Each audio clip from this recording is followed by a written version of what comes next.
स्वागत है आपका। आप देख रहे हैं खबर उत्तर प्रदेश। आपके साथ मैं आकांक्षा राजपूत। सीधा आपको लेकर चलते हैं बुलंदशहर और सुनवाते हैं सीएम। बुलंदशहर के सभी उपस्थित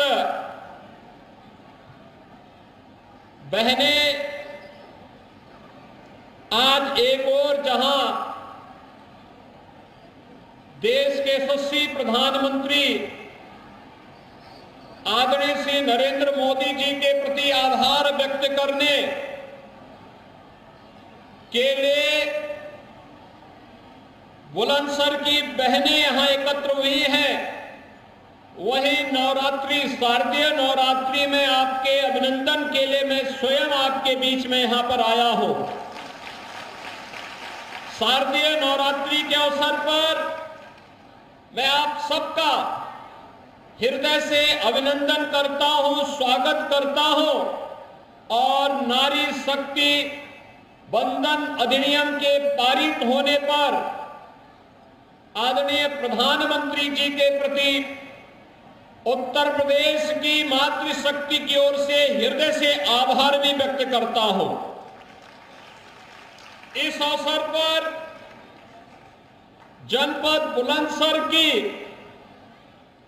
208 करोड़ रुपए की लागत की 104 परियोजनाओं का लोकार्पण और 424 करोड़ रुपए की लागत से 152 परियोजनाओं के शिलान्यास का कार्यक्रम भी हो रहा है।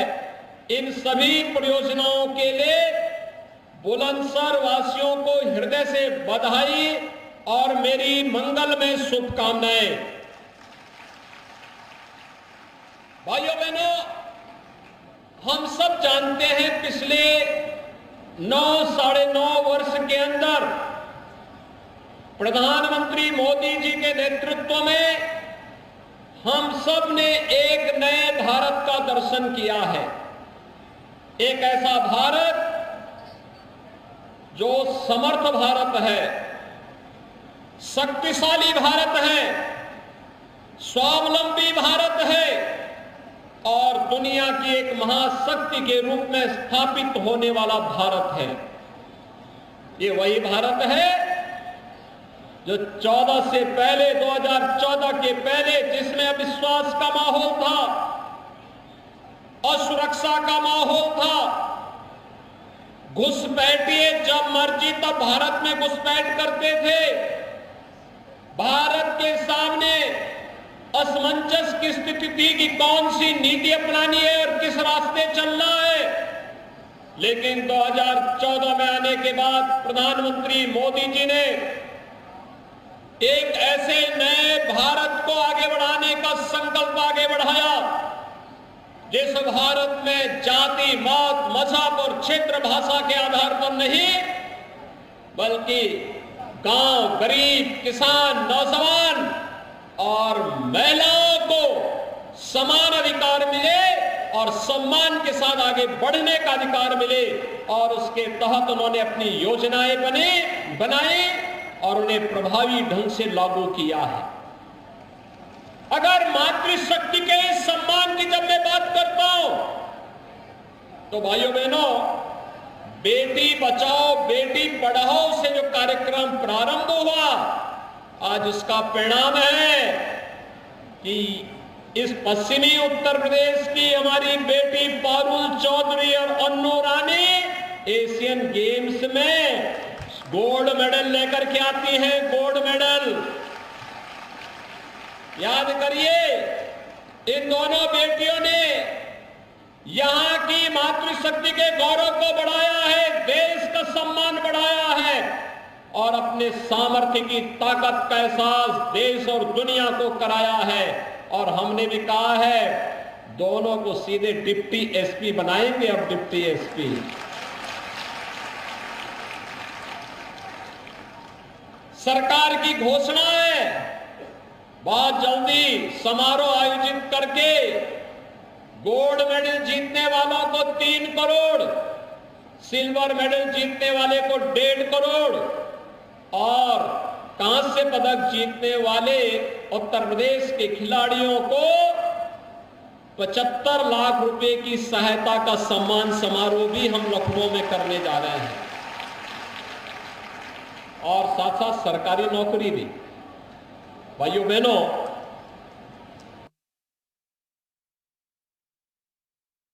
आप मुझे बताइए, अगर प्रधानमंत्री जी इन बेटियों को बचाने की मुहिम और उनको पढ़ाने की मुहिम फिर खेलो इंडिया खेलो के कार्यक्रम को आगे नहीं बढ़ाते, फिर फिट इंडिया कार्यक्रम के मूवमेंट को आगे नहीं बढ़ाते, क्या इन बेटियों को इतना सम्मान मिल पाता? क्या वे आगे बढ़ पाते? और केवल यहीं पे नहीं, याद करिए, पहले माताएं घर में चूल्हा फूंकते फूंकते आंखों को खो देती थी। 45 साल 50 साल की उम्र होते होते ऐसे लगता था जैसे बुढ़ापा आ गया है। लेकिन अब हर परिवार को प्रधानमंत्री मोदी जी ने उज्ज्वला योजना की सौगात दे दी है, और उज्ज्वला योजना में भी अभी 300 रुपए प्रति सिलेंडर की कमी की है। और हमने भी तय किया है, दीपावली का उपहार हर उज्ज्वला योजना कनेक्शन धारी को फ्री में रसोई गैस का सिलेंडर उपलब्ध करवाएंगे।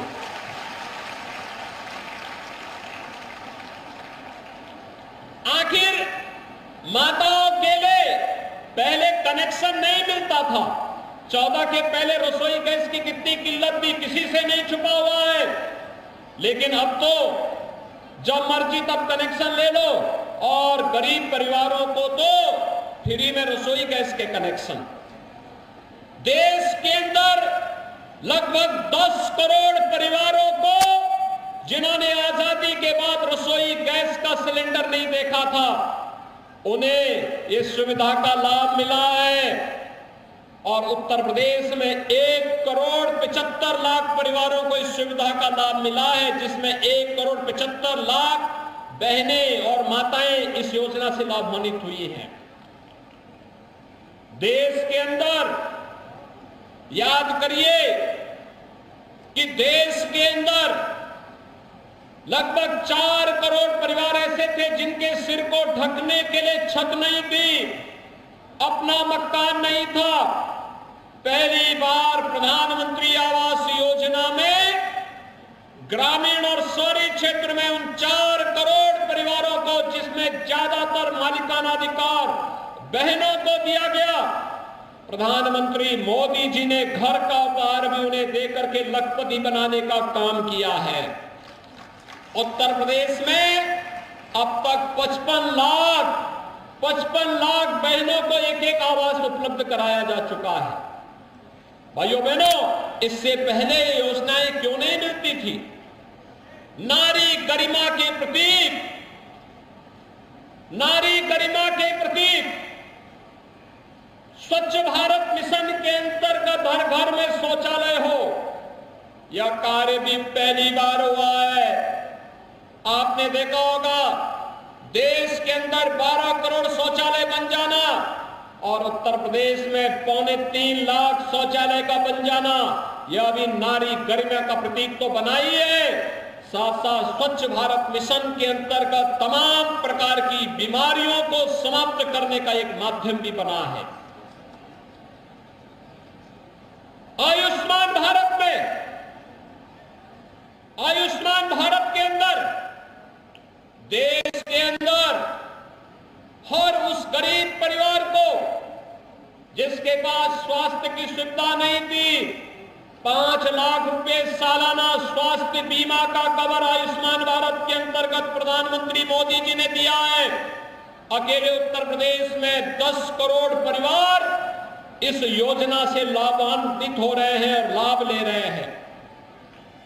अनेक ऐसे कार्यक्रम जो बेटियों के लिए, बहनों के लिए, माताओं के लिए कल्याणकारी कारक हैं, उनकी सुरक्षा के लिए, उनके सम्मान के लिए और उनके स्वावलंबन के लिए महत्वपूर्ण थी।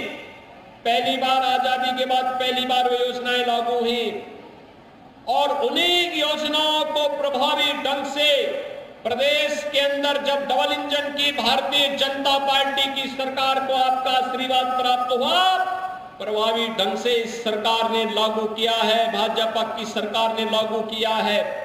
और उसी के प्रति कृतज्ञता ज्ञापित करने और आपका अभिनंदन करने के लिए आज मैं स्वयं बुलंदशहर में आया हूं। भाइयों बहनों, आप सब जानते हैं वर्तमान में हमने मिशन शक्ति के चौथे संस्करण के कार्यक्रम को आगे बढ़ाया है। मिशन शक्ति का यह चतुर्थ संस्करण एक बार फिर से प्रभावी ढंग से नारी गरिमा की सुरक्षा करते हुए, उनके सम्मान को विवृद्धि करते हुए उनके स्वावलंबन का मार्ग प्रशस्त करने का एक अभियान है और इसकी शुरुआत हमने 2020 में की थी।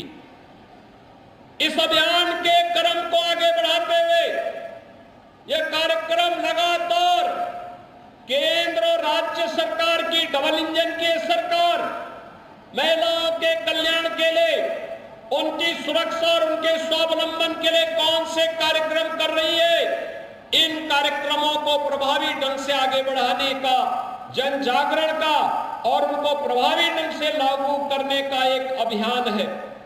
इस क्रम में लगातार एक और केंद्र और राज्य सरकार की योजनाओं की जानकारी हर एक स्तर पर, गांव पंचायत में, नगर में, वार्ड स्तर पर, स्कूल कॉलेजेस में उपलब्ध करवाई जा रही है। वहीं सुरक्षा में सेंध लगाने वाले तत्वों पर भी कार्रवाई के लिए प्रभावी एक्शन भी लिए जा रहे हैं।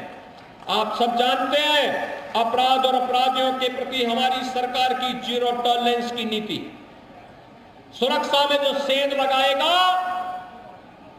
उस व्यक्ति को फिर कहीं भी जाएगा पाताल से भी ढूंढ निकालेंगे उसको, और पाताल से ढूंढ निकालने की कार्रवाई लगातार चल रही है। लगातार उस अभियान को हम आगे बढ़ाए हुए हैं, क्योंकि हमें मानना है आदि आबादी सुरक्षित तो सब कुछ सुरक्षित, सब कुछ अपने आप सुरक्षित हो जाता है। उद्योग लगते हैं, कारखाने लगते हैं, रोजगार का सृजन होता है, खुशहाली आती है, अभियान तेजी के साथ आगे बढ़ता है और यहीं से शुरुआत होती है राम राज्य की स्थापना का। जनवरी में अयोध्या में प्रधानमंत्री जी के कर कमलों से भगवान श्री राम के भव्य मंदिर के में रामलला विराजमान होंगे, तो राम राज्य की तो आधारशिला पहले सुरक्षा से ही शुरू होती है। ये शुरुआत वहीं से शुरू होती है और उसी अभियान को आगे बढ़ाने के लिए आज हम सब यहां पर आए हैं। भाइयों बहनों, हम सबको इस बारे में ध्यान रखना होगा। अगर सुरक्षा है तो विकास भी आगे बढ़ता है, सुरक्षा है तो निवेश भी आगे बढ़ता है, सुरक्षा है तो रोजगार का सृजन भी होता है। कोई सोचता था बुलंदशहर में भी मेडिकल कॉलेज होगा, लेकिन मेडिकल कॉलेज की स्थापना हो गई। सरदेव कल्याण सिंह जी के नाम पर मेडिकल कॉलेज की स्थापना आपके सी बुलंदशहर में हो रही है और उन्हीं के नाम पर हो रही है। ये कोई सोचता था? बुलंदशहर के ही बगल में जेवर में एशिया का सबसे बड़ा एयरपोर्ट बन रहा है और एयरपोर्ट के साथ साथ फिल्म सिटी का भी निर्माण होने जा रहा है। अब आपको फिल्म सिटी के लिए मुंबई या हैदराबाद नहीं जाना पड़ेगा, बल्कि फिल्में यहीं पे बनेंगी, यहीं के कलाकारों को एक मंच मिलेगा और कला को आगे बढ़ाने में भी मदद मिलेगी। ये भी रोजगार का एक साधन होगा।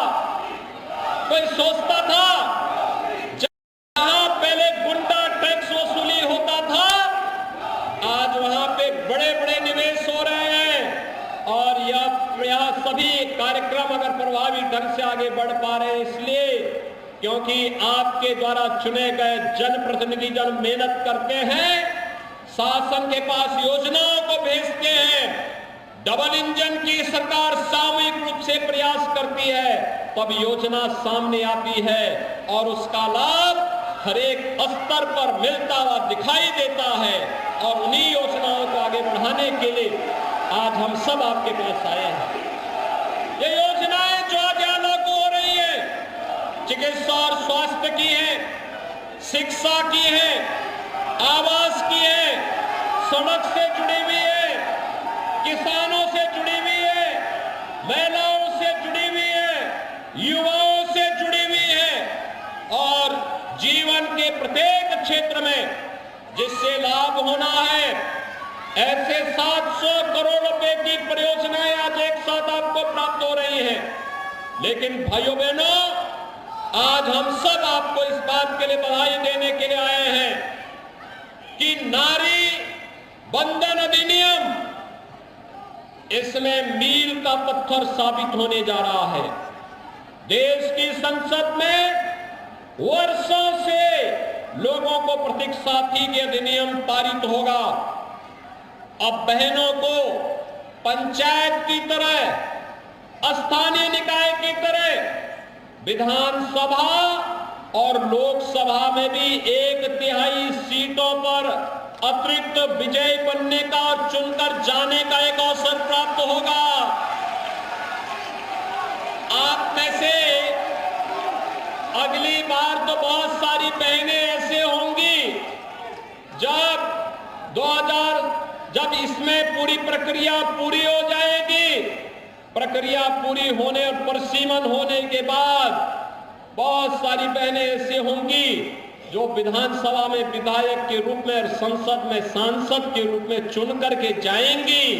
भाइयों बहनों, इसके लिए अभी से प्रधानमंत्री मोदी जी के प्रति आभार व्यक्त करने की आवश्यकता है, जिन्होंने आधी आबादी के सम्मान को और उनकी गरिमा को बनाए रखने में इस अधिनियम को पुरजोर तरीके से लग करके आपका सम्मान बढ़ाया है, आपकी गरिमा को बढ़ाया है और लगातार 9.5 वर्ष से जो इस अभियान के साथ लगे हैं कि योजनाओं पर व्यक्ति नहीं, जाति और मत और मजहब नहीं, बल्कि सबका समान अधिकार होना चाहिए। आखिर बताइए ना, एक बेटी की कौन जाति होती है, एक बहन की कौन जाति होती है, एक गरीब माता की कौन जाति होती है? वह तो सबकी है, सबके प्रति उसका वात्सल्य है, सबके प्रति सम्मान रूप से उसका स्नेह प्राप्त होता है। इसलिए इसको जाति के दायरे में बांट करके नहीं, जो लोग नारी गरिमा और सम्मान पर सेंध लगाते थे वही इसको बांटने का कार्य करते हैं। और इसीलिए तो हमारी सरकार ने कहा, डबल इंजन की सरकार ने कहा, नहीं, बहन बेटी और मां को बांटो मत, उसका स्नेह समान रूप से प्राप्त होता है और उसे समान रूप से आगे बढ़ने, उसकी सुरक्षा, उसके सम्मान और उसके स्वावलंबन के लिए पूरे समाज को खड़ा होना चाहिए। जिस दिन नारी गरिमा की रक्षा हो जाएगी, अपने आप निवेश आ जाएगा, अपने आप विकास हो जाएगा, अपने आप ही रोजगार का सृजन भी हो जाएगा। और वही परंपरा आज आपने यूपी के अंदर देखी होगी। आखिर उत्तर प्रदेश तो 17 के पहले बीमारू था ना, ये तो बीमारू राज्य था। यहां तो अराजकता की स्थिति थी, दंगे होते थे, अव्यवस्था फैलती थी, बेटियां स्कूल कॉलेज नहीं जा पाती थी। 17 के बाद आपने दंगा देखा, दंगा समाप्त। अब दंगा नहीं होता यूपी में, अब यूपी में दंगा समाप्त। दंगाई गले में तक चलते हैं, जान की भीख मांगते हैं, क्योंकि जब मातृशक्ति जागृत होगी तो महाकाली मां लक्ष्मी, मां सरस्वती स्वरूप में समाज को दर्शाती और यही रूप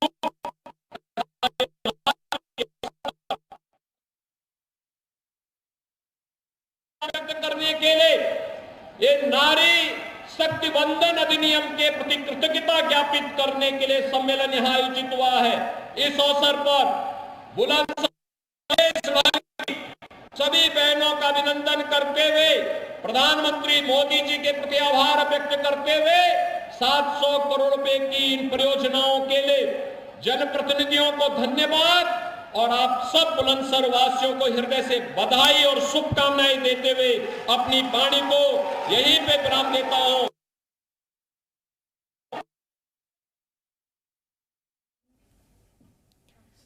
तो उत्तर प्रदेश के विकास को लेकर सीएम योगी तमाम बातें रखते हुए मंच से बुलंदशहर में हैं और यहां पर आज बुलंदशहर वासियों को एक बड़ा तोहफा योगी सरकार की तरफ से दिया जा रहा है। उत्तर प्रदेश में जो माहौल इस वक्त है महिलाओं को लेकर, उसका भी जिक्र करते हुए सीएम योगी।